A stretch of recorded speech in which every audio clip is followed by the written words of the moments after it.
Good afternoon, all. Call to order the meeting of the Commissioners Finance meeting today, September 6th, 2023. Pointed out at 1:30 p.m. has arrived. We'll begin the meeting with an opportunity for public comment. Anything to come before the Commissioners? It's not on the agenda. Okay. Move on to item 3. We have the minutes in hand of our meeting of August 30th. For action. Make a motion to approve the minutes of August 30th. A second. Okay, it's moved and seconded. All in favor, indicate by saying aye. Aye. Thank you.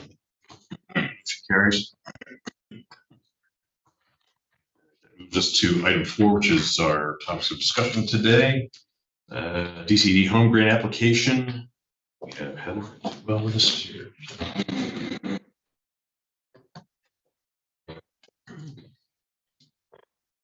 So one of the wonderful things that you can do as a CHODO is you can ask for operating funds. So earlier this year, we went about getting CHODO certified for Tri-County for the Normandy Lofts project.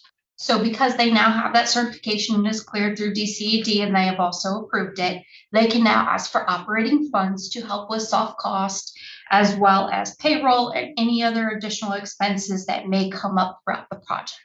So they are allowed to ask a certain percentage of the total project budget, in which they have for 174. So we are going to sponsor the application with the approval today for them to go for the operating cost.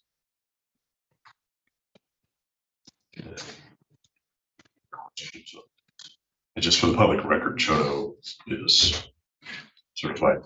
Yep, it's a housing development.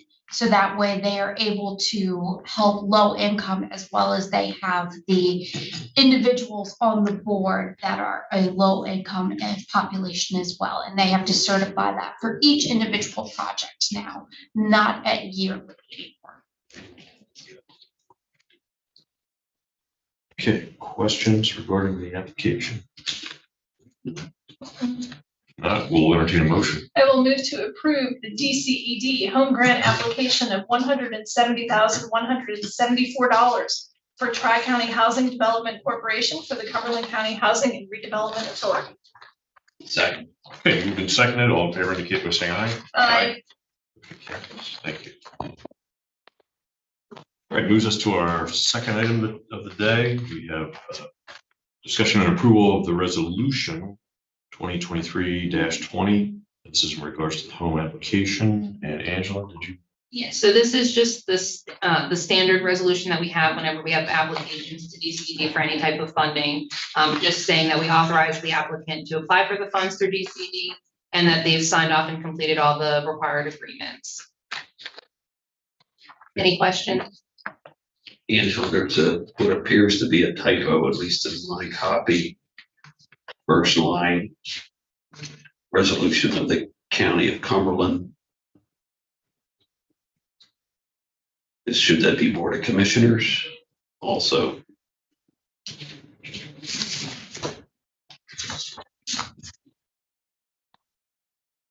I believe it typically does say County of Cumberland. The solicitor did review this resolution, so he did not have any suggestions on changing the wording.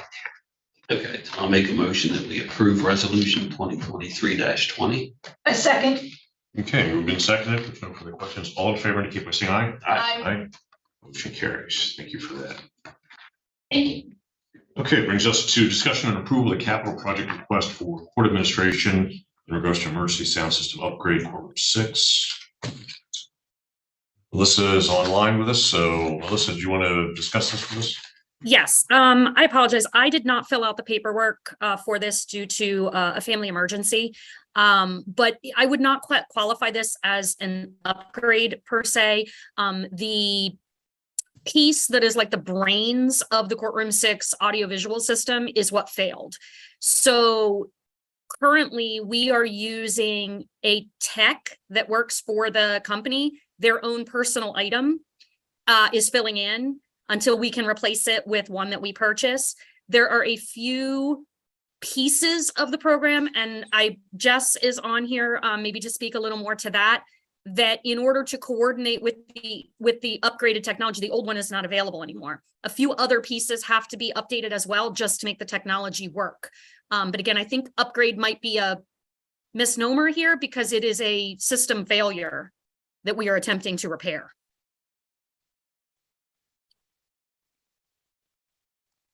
In other words, it doesn't function. It don't work. It does not work at all right now. We are using a borrowed piece from a tech that works for the company to keep the system up and running for now, but it is a borrowed, personally owned piece of technology. Okay. Thank you.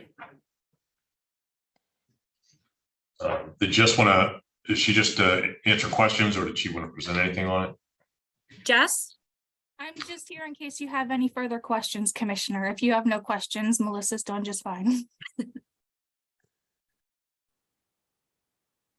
Okay, Jess, I just have one question, and I know you're not the expert on these types of systems necessarily, but does this future-proof us, or since we're having to also implement ancillary components to make the whole work, is that going to continue to function with the full replacement then?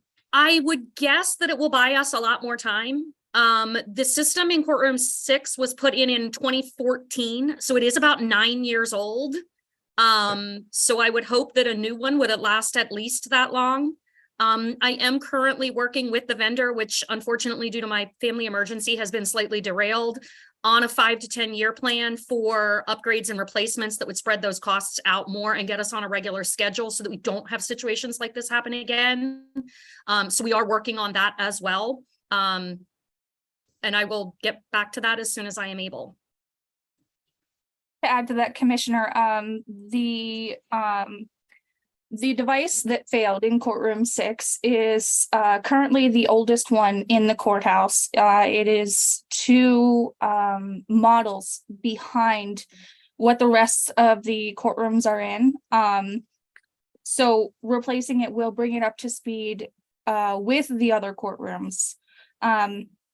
And, just kind of even things out. So it will certainly go a lot farther towards future proofing than it would be if we tried to find another version of the existing device. Okay, thank you. Any other questions? What does the $35,000 purchase? I believe that is, Jess, do you have that paper in front of you? Jess. I can pull it up. So what that replaces, Commissioner, is the processor, which is, like Melissa said, the brain of the unit, and the other components that directly interface with it that are required to allow that processor to be upgraded. And I believe there's also a backup device that is included. While that's not strictly necessary to bring this courtroom back into working order, I believe it is a very, very good idea. Since we are bringing this courtroom up to speed with the same technology and the others, having this failover kit means that we won't be relying on the generosity of Sage Techs to donate personal equipment should we experience another failure. We will have a spare device that is capable of functioning in any of our courtrooms.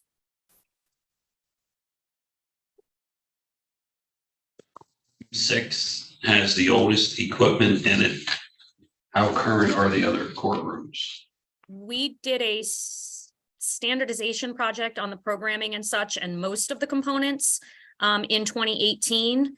I would say that actually Courtroom 4 is the oldest, but only because it doesn't actually have any of the new technology.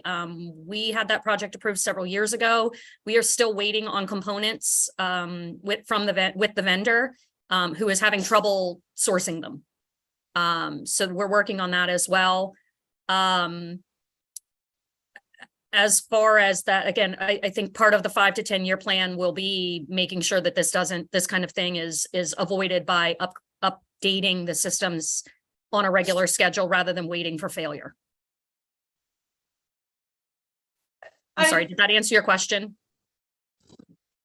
Okay, Commissioner. Yeah, I'm good. Thanks. Okay. Thank you. Melissa, I remember in 2019, you came into this room and there was a failure. It was like this fatal failure of one of the courtroom systems. And I would like to hold on this project if you're saying it's not an emergency, because the attached quote from Sage is it's not here. So it's hard to tell what we're buying for $35,000. And I would like to go ahead, Melissa. No, I'm sorry. It actually is an emergency. The tech is going to need his part back. We are borrowing a personally owned piece of technology from a person who works for the company. Without that piece, the system does not work. None of it. So I am wondering, because that sounds terrible, right? It sounds like we weren't prepared. And I'm wondering if IMTO has some ideas about if we're going to invest $35,000 in this moment because of an emergency, because we don't have a part and we're borrowing a part from someone. Is there a better way to do this? Are we throwing $35,000 after a problem when there's a better fix to it? Jess, do you have any comments to that? I would say that when we started the courtroom technology project, our IT department was not, I'm not saying not capable, I'm saying staffing wise and time wise and technology wise was not in a position to keep all of these courtrooms up and running with the technology needed nowadays. And the decision was made at that time to have an outside company do this. I don't know if those circumstances have changed with IT, but I know that they don't have a specific person. I mean, Jess is learning as she goes and doing a great job at it. But for troubleshooting the system, the actual building the courtroom out. Oh, I'm sorry. Go ahead, Commissioner. I'm sorry. Something you just said. So if Sage if we've contracted with Sage to take care of this equipment, then if Sage is loaning us a piece for something that they contracted to fix anyway, I'm not seeing how this is an emergency. They're not contracted to fix it. We pay them for every repair that comes in. They were contracted to design and build out the courtrooms. For a time, we have maintenance agreements on the newer ones, but as the systems age, they will no longer agree to just maintain as part of an annual maintenance agreement. They will fix as stuff breaks, but we pay that just like any other repair. And we have to pay for replacement parts as the parts fail. So, or maybe it's time to rethink this particular courtroom instead of throwing and I don't know that we're throwing $35,000 at it, but I'm very concerned that we're putting good money after a system that's not going to be worth putting $35,000 into it. Well, the system has run fairly well for the past 9 years. This is the first major system fail. We've had small parts that we've had to replace, and Jessica, and correct me if I'm wrong, but this is the first major component that has failed in that courtroom. So it's been going for 9 years, and in technology time, that's a long time. Right, which has me concerned. In technology time, that's a very long time. Very long time. Which means we got our money's worth out of it. And it's hopeful that with this 35, and remember, the 35,000 includes a spare part, so that we aren't in this scenario of, again, borrowing on the goodwill of another company's employee. This would give us the spare part that actually works in all of the courtrooms, leaving courtroom 4 out of it. That if this would happen again, we can replace that out. So Melissa, we are or are not functioning on a long-term plan to fit out all of the courtrooms. Not currently. So, we're in the process of working on that plan with Sage. And again, unfortunately, I am not available to do some of that right now or work on that. So that conversation is regarding doing a courtroom, one courtroom per year for replacement of some of these parts. Are we tracking on that, or it's just not completely developed yet, or not completely developed yet? Okay. All right. Jess, I know this area of tech may be new to you, so it's probably unfair for me to ask, but do we believe that we've gotten adequate life expectancy out of the part that failed? Yes, Commissioner. The piece that failed is older. I think Melissa had said 9 years. And as you're aware, like Melissa said, in technology, that's a pretty long time. The replacement device should further extend the life of the courtroom system. So we have recently replaced other components across all of the courtrooms, the camera pieces, because those had gotten older.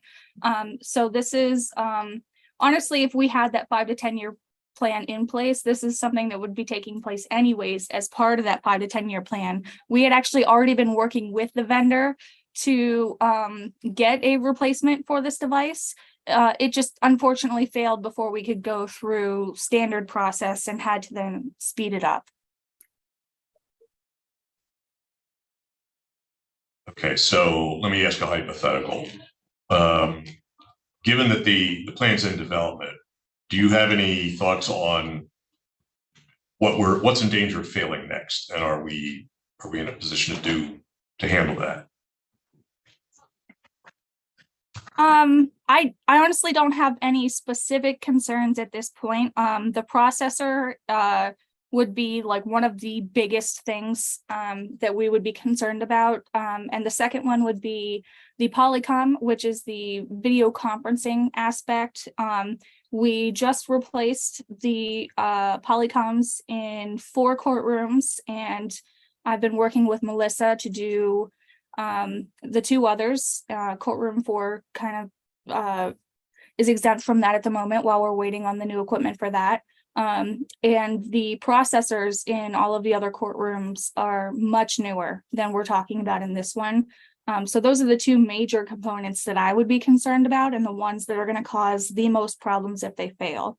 So since that is all newer equipment, I don't have a huge level of concern there.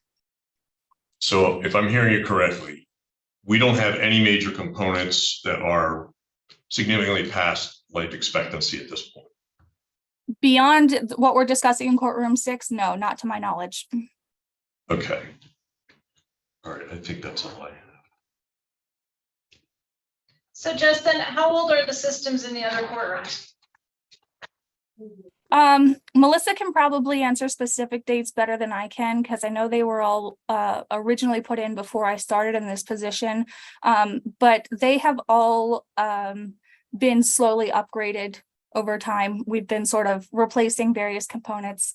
We had courtroom 1 almost completely redone by Sage. And the various things have just kind of been slowly upgraded. It's just been more of a break fix approach, since we haven't really had a true life cycle plan.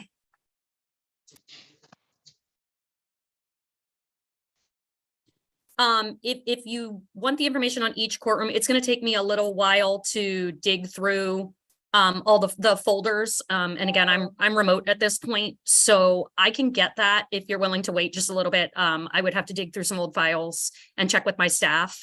But I could get that list for you. That at some point in time, not right now, not this week, not maybe probably not next week. Okay. At some point in time, it would be nice to know that. Okay. Yeah. Like a timeline of when they were installed and then any major upgrades or anything done. Okay.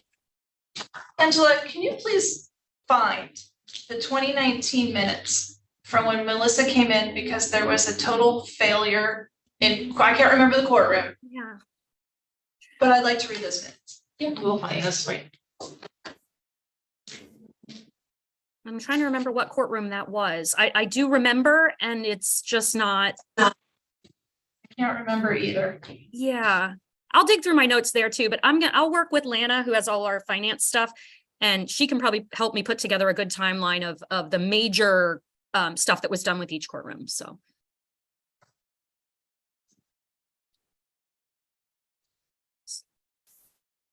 Anything additional? Are we prepared to take action on this today? It sounds like we have to take action on it today from what Melissa and Jess are saying. For the record, I'm very uncomfortable being in this position on this particular piece. And I don't think the county should ever be in the position where it's borrowing a piece of equipment from someone. I think that we've set ourselves up for some bad things in doing this. And I know there's lots of extenuating circumstances but we've got to get this under control. Just like we had to with our automobiles, right? Where we had to have our automobiles put on maintenance plans and making sure that we were servicing them, that we were changing the oil, the spark plugs, having them looked at. We've got to do the same thing with our tech equipment. And Melissa, I'm not convinced that that's your job. I'm not convinced that that's under your purview. Well, and it's one of the reasons why I really want to look at these materials and see what do we need to do to prevent this, because $35,000 is a lot of money, right, for a piece of equipment. And I hate I just think about my own car or the tech in my own home, where if I have to put $35,000 into it to fix it, if I put another 5 in, am I going to get something better, right? Like, it's just one of those things that I have to think about, and I feel completely unprepared to make this decision. But I would like to trust that what I'm hearing here is accurate, and I have no reason to not trust it. I would Just not like- disagree on the tech plan not being my job, but sometimes you just have to do what you have to do. And I would love any assistance anyone would like to provide with that, because that's been part of the problem. I don't know what is needed, and it's not really the vendor's job either. So Jess, if I may, so in your exposure to hardware, the hardware in the marketplace, does this unit and the support, the ancillary components, does this strike you as being correctly priced, or is there any concern that we're being taken advantage of, that we are at a disadvantageous position because of purchasing it now? No, Commissioner, I haven't, looked at other vendors and pieced out every single item. But generally speaking, I have not had an issue with, Sage, and their pricing. And in fact, there have been several situations where, the county used other vendors for various situations. And we found those vendors to be not satisfactory, and we resorted to Sage to fix those. So I have no complaints about Sage pricing or service wise. They've been very good to us.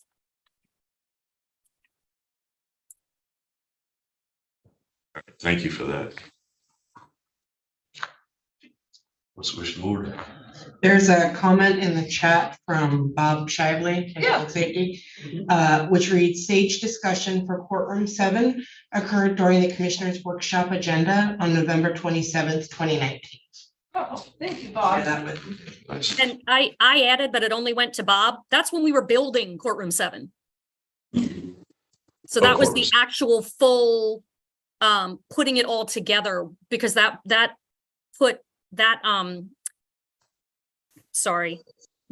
courtroom became in use in 2020 when the new judge took the bench. So that would have had to do with the actual, not any kind of failure, at least that specific one. That would have been the actual build and installation of the original system in Courtroom 7. Did we swap any stuff into the new courtroom, or was that all new? I don't think so. I think that was all new. Because of its location and everything else, we couldn't really piggyback off anything on the 4th floor. So I'm Okay.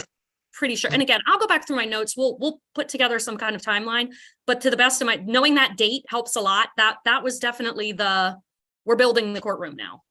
Yeah, there was something prior to that, though, where there was a total failure of a courtroom, of the tech in a courtroom. But Melissa, we'll figure it out. We'll find it. Yeah, I'll find it. There was a total failure. And if I remember correctly, one of the reasons for the total failure was a lack of maintenance and upgrades and updates on that particular tech. But again, that's 5 years ago. So Yeah. Well, and I do believe, and I'm going to work on my timeline. Prior to the standardization project, we had courtrooms that were built and not maintained, but we used them for any routine things that needed to come in or any failure by the other company that just kind of nicely said we were not as happy with.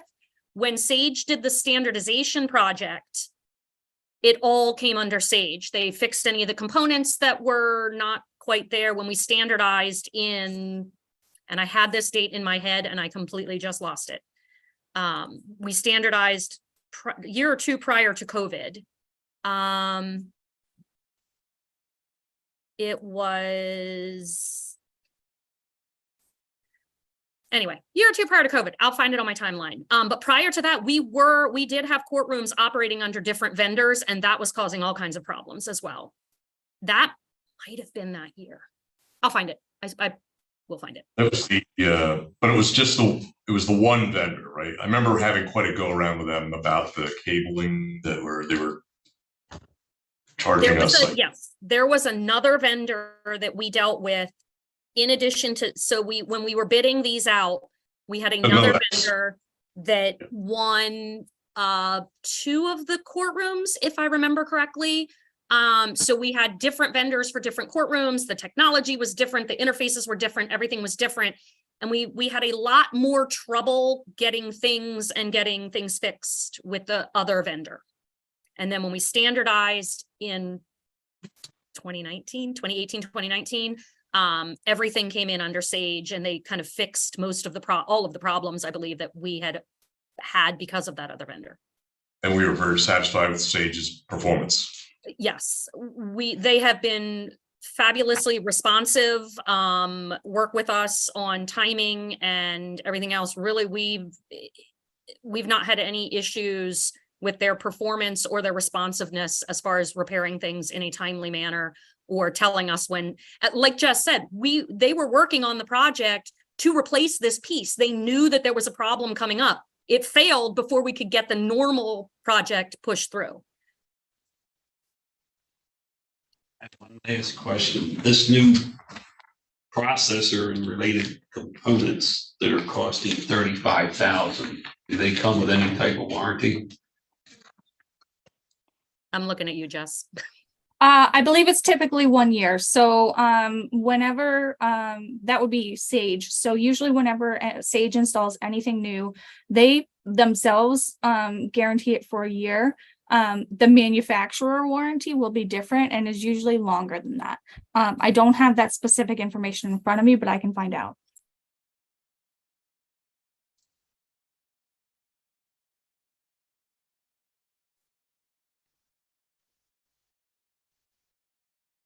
Any additional questions, comments? We want action on this today. Entertain a motion. So uncomfortable with this. I am making this motion based upon what I've heard today in this meeting in terms of testimony about this being an emergency. So I'm going to move to approve the capital project request for court administration for an emergency sound system upgrade in courtroom number 6 with a total project cost of $35,000. I'll second the motion with the same hesitancy for being asked to make decisions here without full documentation. And I guess I'll just follow up, even though I made the motion, I'm gonna follow up with this. If we hold this off for a week to get more information, is this gonna cause a problem with our relationship with Sage? Is this person that we've borrowed this part from willing to let us hold on to it for another week? Do we have anything in writing with this person that we borrowed the piece from? How long is it gonna take us to get this stuff in? Like, how much longer are we gonna be borrowing this part? I do not have lead times on the replacement equipment, Commissioner. The tech that loaned us this equipment, he is not particularly concerned about getting it back. When I was initially told about this, I expressed that same concern and hesitancy about having someone loan us personal equipment. And I was told that Sage was okay doing it because this tech was not worried about getting this equipment back because it's so old. which is the only reason I felt comfortable with them doing it at all, because I was concerned, if this equipment fails while it's here, what's going to happen? I spoke to this tech directly, and he reassured me that he was planning to get rid of this equipment anyway. He's not concerned about getting it back. He's not concerned about how long it takes to replace. So luckily, he was very generous with that. So I'm hearing that this is not the immediate emergency. It's not an immediate emergency. It's not like he's. I'm sorry, Commissioner. I would just say that my biggest concern right now is that the loaner device is the exact same model as what failed. So it is prone to the same potential issues. So while we are functioning at this moment, that device is just as much of a time bomb as the one we have that failed. And the one you're going to spend $35,000 on is not the same piece of equipment, correct? No, it is 2 generations newer.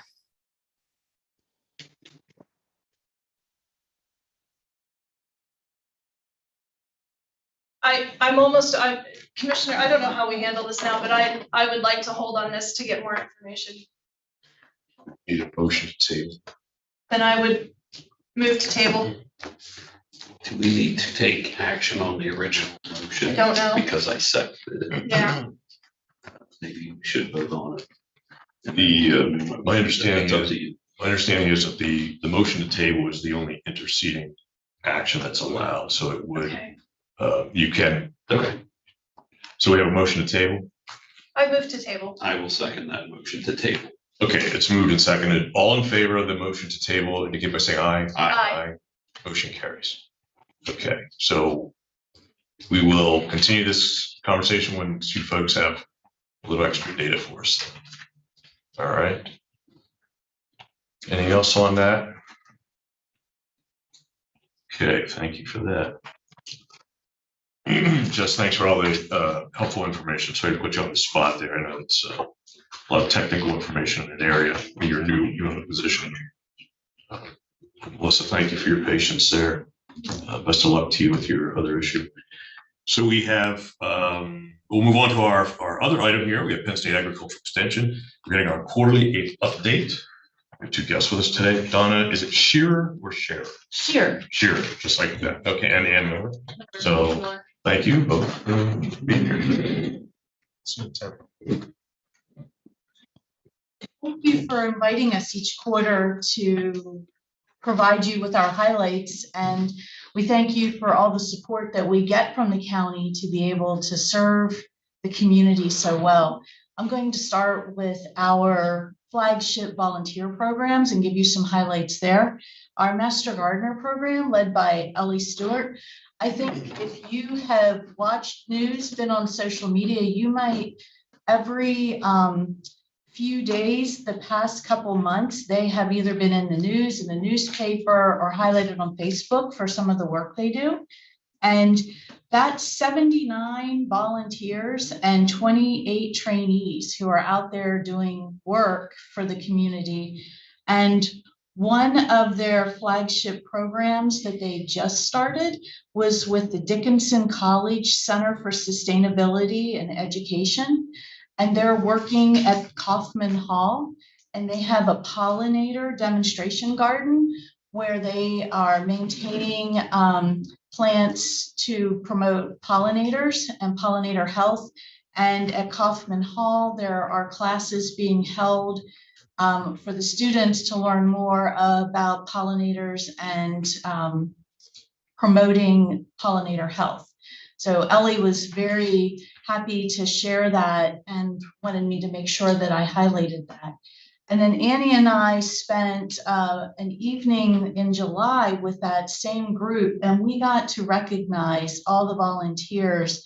Some of them have 1,700 hours that they've dedicated to Cumberland County for multiple educational outreach programs. And it's just a phenomenal group, and statewide, they stand out in all the 67 counties as one of the higher performing counties. So we're very lucky, and that's because of your support and Ellie being able to be a full-time coordinator for that project.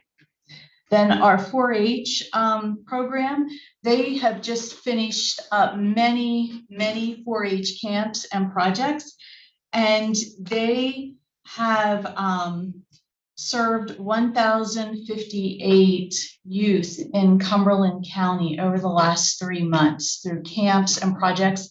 And they're getting ready to start their embryology projects again with school starting. Last year with embryology, they served 789 youth to let them know about the life cycle of chicks. And that's hands-on science. And the great thing is all those chicks always seem to find a home locally. So there are lots of flocks here because of that school program. And then I'm very pleased with our Master Watershed Steward program. We've partnered with the planning office and Elizabeth Grant to take that from being a part-time program that oversaw 3 counties to making it a full-time position to serve just Cumberland County. And Annie has worked extensively with Elizabeth Grant and with the university to make sure we have funding for this position. And they are in the midst now of having interviews. And when I spoke to one of the interview committee members, they were very happy with the candidate pool and with some of the changes that we've made to that job description and how the outreach will be better served here in Cumberland. And recently, the College of Agriculture was highlighting volunteers, and Don Horn, who's a Cumberland County resident, he's a Master Watershed Steward volunteer. He was highlighted for all the amazing work that he has done. If you've seen any of the monofilament fishing line collection stations in Michaud State Forest or along Big Spring Creek, he is the reason for those. He built those and has done the outreach. He also has done lots of macroinvertebrate education in the schools. And I believe you and I were, Yes. It seems like eons ago at a eons ago.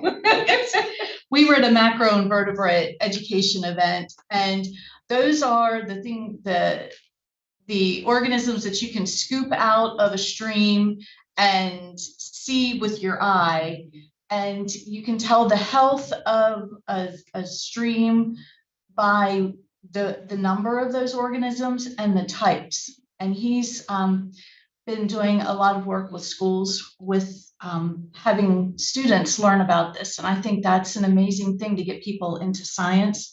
And he's also working with Dickinson College Alliance for the Aquatic Resource Monitoring Team. So they're looking at streamside banks and how they might be eroding or changing. And he also is certified with the Chesapeake Bay Urban Stormwater Professionals Program. So we have a great volunteer here in the county, and he was just recognized by Penn State College of Ag. So I will be sending you the link to that article so you will all have that. The other thing relating to water and water resources, Andy Yensha told me that he just received word that he has received a grant from DEP to study roadside springs. Lots of people see these springs across the state and they think that it is safe drinking water. Well, he and another teammate are going to be testing springs, many here in Cumberland County and across the state, for different organisms to see if it truly is safe drinking water. So we'll be giving you an update on those results as they come in. We've had 2 personnel updates. Annie brought in Jackie Brammer as an administrative support assistant, and she is jumping right in and supporting 4-H and just the general finances for the staff. And I think she's in training today She too, is, as we speak. And we just have a new educator, Ashley Biggie, who's our poultry educator. And that's going to be new to this area, to have a poultry educator here what we call Area 8. So I look forward to bringing her here at our next update maybe, and you can ask her as many questions as you'd like. And spotted lanternfly, we've been getting lots of questions about spotted lanternfly, and you probably have too, because the adults are on the move right now. So we're saying if you can stomp on them, kill them, because they're going to be laying egg masses very soon. And just direct them, if you know anyone who would like a program, please reach out to the office, and Ellie Stewart, our Master Gardener Coordinator, and her volunteers could give a program, and we have lots of information about that topic. And John Bittner and Marcus Snyder in Vector Control have been giving out spotted lanternfly and tick information at all of their outside events this season as well.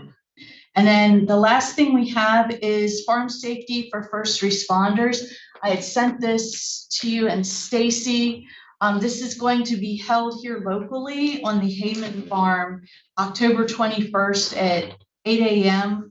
And it's for first responders who are coming to farms to get training to know how to deal with some of those sometimes horrific injuries that can happen. So I'm going to leave some of these here today as well, but you all have you have the link to that.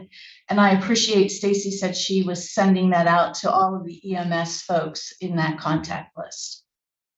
And Samantha Garrett locally here in the office can answer any questions about that. And that, I think in a nutshell, we covered it all. Yep. Well, this is my favorite. Oh, you can tell them. But that we currently are avian influenza flu free. Wow, that was hard to say. Which is really a significant achievement. Just by all the education that everyone shared. So hopefully, fingers crossed, when birds start to migrate, we'll be in good shape. But that's really a triumph of education through everyone sharing information. So good news. Is Dave Short still involved with Penn State? He retired, Did he? but I have seen him at We can call him out every now and then. Yes, we do. We can rub the genie's lamp there. I think if you go to a farmer's breakfast event, Dave is He'll be usually there. there. You can let the man retire, but he's not going to be forgotten.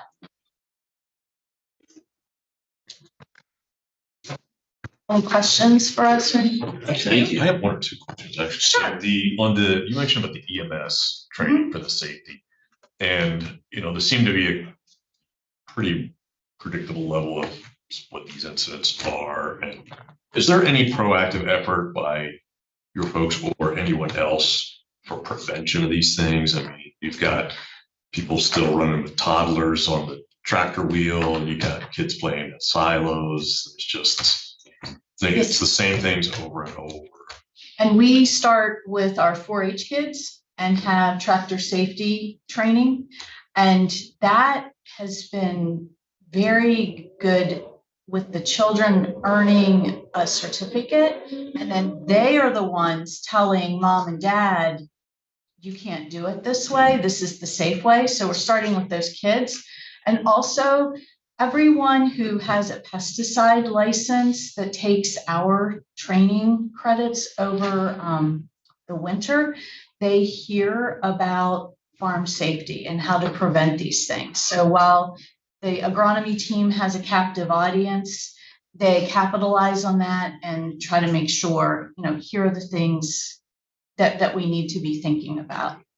And then at Ag Progress Days, and I believe you all had to be at CCAP when we had Ag Progress Days, they have demonstrations there for folks to see.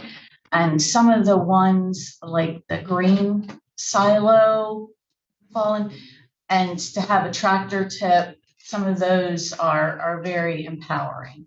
And well, and I did want to, this event actually came out of Donna and I meet regularly with our Allen Road group, so that's Conservation District, and They all share your concerns with the amount of accidents on farms recently. There was a horrific one in York this week. So what we're hoping really is to capitalize on this and expand it out.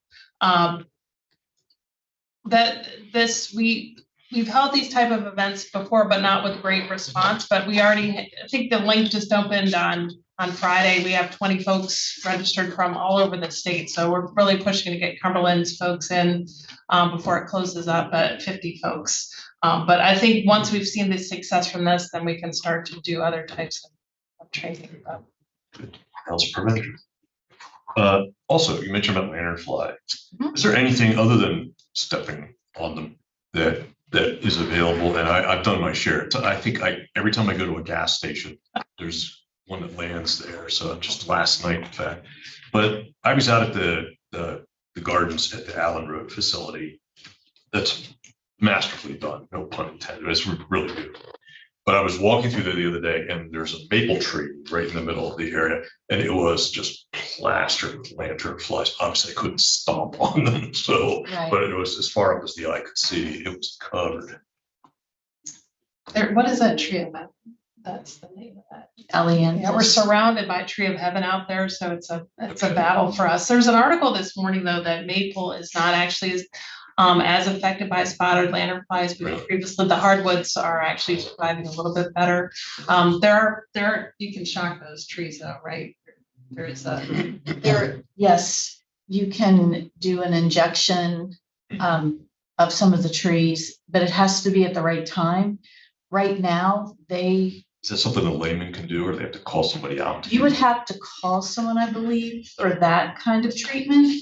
There was also some research being done with sticky tape to put when they're in the nymph stage, but you need to cover that also with wire so you're not trapping squirrels or birds in that sticky tape.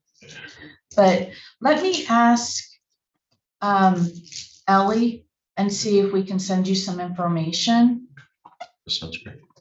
We have a Cumberland County resident that's been in the office a couple of times who wants to raise praying mantises because they seem to actually be one of the few predators that go after spotted lanternflies. So we've talked to her a couple of times about that. But then I don't know, do we have tons of praying mantises everywhere? You can't win, right? I have a friend of mine who said a spray of dishwashing liquid and water kills them instantly. So I don't know what stage they were in. They did that.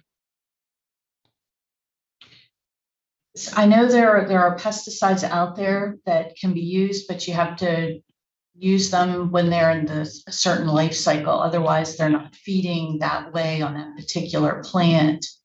And I'm out of that loop now since I'm doing more relations than out in the field. But I'll get some information and send it over. We have a new guide coming out. I think we're waiting. Should be out in a couple months. So kind of updated information. The other thing, just one of the questions, I'll let you. You mentioned about the pollinators, and that garden, by the way, is a real magnet for pollinators. So it's wonderfully done. But I saw that I believe the borough of Camp Hill recently did an observance or something as a pollinator community or something of that nature. So do you folks provide any support for those types of things? And what type of thing? I found that to be kind of interesting because the main thing with pollinators is habitat, and places like Camp Hill and Mechanicsburg, where I live, and others, they enforce ordinances so harshly against what are the natural habitat areas for pollinators and others that it seems we're kind of working at cross purposes when we maintain well manicured lawns. The gardens out here at Allen Road is very much that way. I walk the grounds. So you have this beautiful set of gardens surrounded by acres and acres and acres of well mowed grass, not a piece of clover, nothing. It's extraordinarily unfriendly to pollinators, and this oasis in the middle of the desert, essentially. Those are things we can control, and that jurisdictions could control if they're zoning and their enforcement things were maybe a little more flexible. So I'm the head of the municipal authority in Mechanicsburg, and we put a pollinator field down at the recycling center. And one of the ways that we were able to kind of convince council to let us do that was that we actually showed we'd be mowing less, because you actually do mow those fields down twice a year. You're the gardener, I'm the killer of things, but we mow it down twice a year. So we're actually, the space that we're saving mowing by increasing pollinators we were able actually to show them that it's saved money in the long run, a couple $1,000s of not mowing. So I think you're on the right track with that, but we do have some pollinator certification programs and. Yes, we do have certification programs, and we have Ellie's group monitors every year patches of new pollinator plants, and she puts out a report of here are some top pollinator plants. And one of the things the industry is doing is trying to see, instead of native plants that are 3 feet tall, what does a homeowner or someone else want is something that's only, at most a foot tall. So it's more visually appealing. And Ellie is part of a project with the Center for Pollinator Research at Penn State, looking at cultivars and what still attracts our pollinators.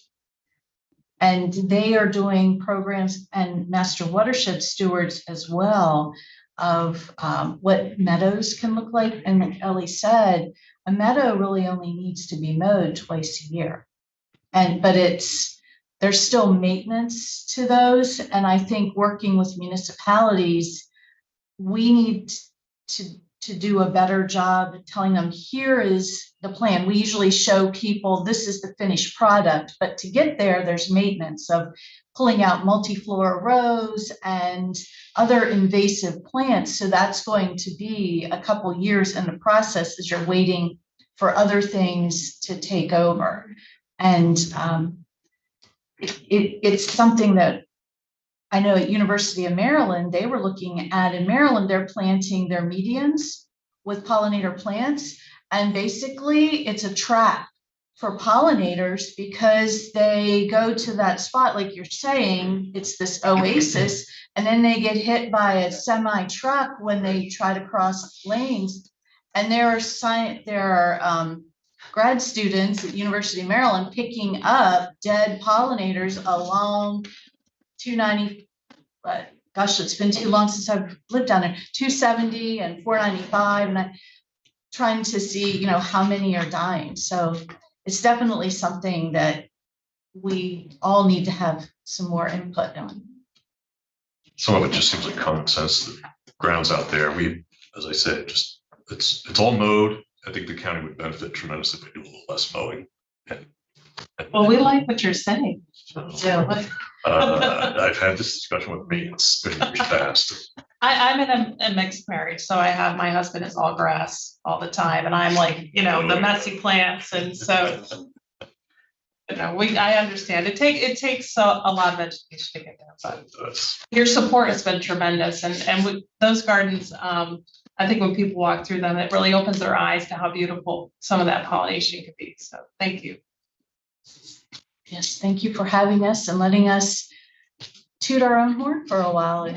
Well, I have to tune back in to find out if we're going to get the replacement of the system. It's like a soap opera. So exciting.